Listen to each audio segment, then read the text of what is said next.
మీ బట్టలకి సాఫ్టింగ్ ప్రొటెక్షన్ ఇచ్చే సరైన ప్రొడక్ట్ ఎలిమ్ ఫ్యాబ్రిక్ కండిషనర్.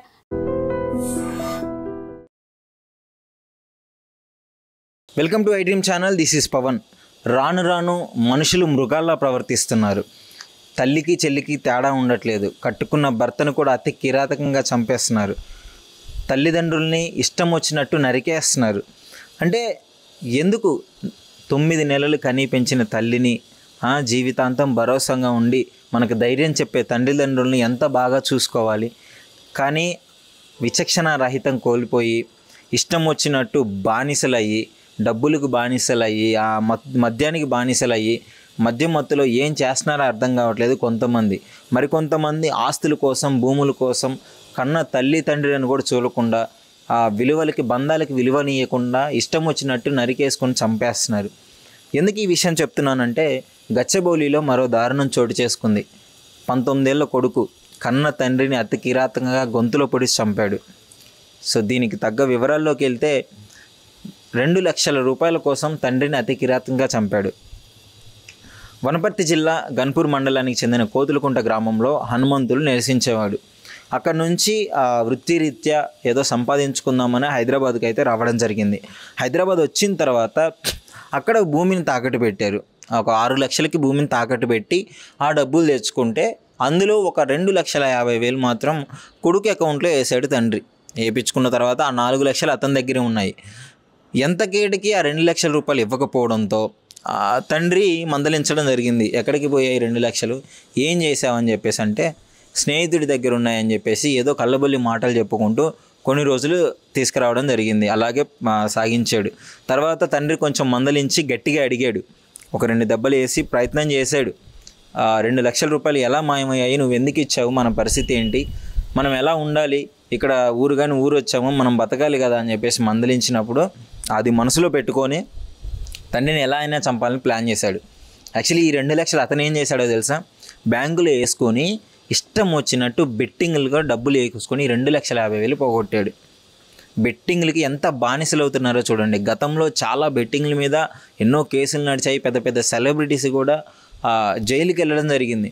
అలాంటిది ఇంత అవేర్నెస్ తీసుకొస్తున్నా కానీ ఆ యువతలో అసలు మార్పు లేకుండా అయింది. చాలామంది ఇలాంటి బెట్టింగ్స్కి బానిసలైపోతున్నారు. అదే తరహాలో ఇతను కూడా బెట్టింగ్లకు డబ్బులు పెట్టేసి డబ్బులు పోగొట్టుకొని తండ్రికి ఏ సమాధానం చెప్పలేక ఇన్ని రోజులు కొనసాగిస్తూ వచ్చి ఈరోజు తండ్రి గట్టిగా అడిగేలోపు ఒక నిర్మానుష్యమైన ప్రదేశానికి వెళ్ళి అక్కడికి తండ్రి సర్ప్రైజ్ ఉంది, మా ఫ్రెండ్ ఇస్తా అన్నాడు, మా ఫ్రెండ్ వస్తున్నాడు అని చెప్పేసి 2 గంటల సేపు వెయిట్ చేయించాడు.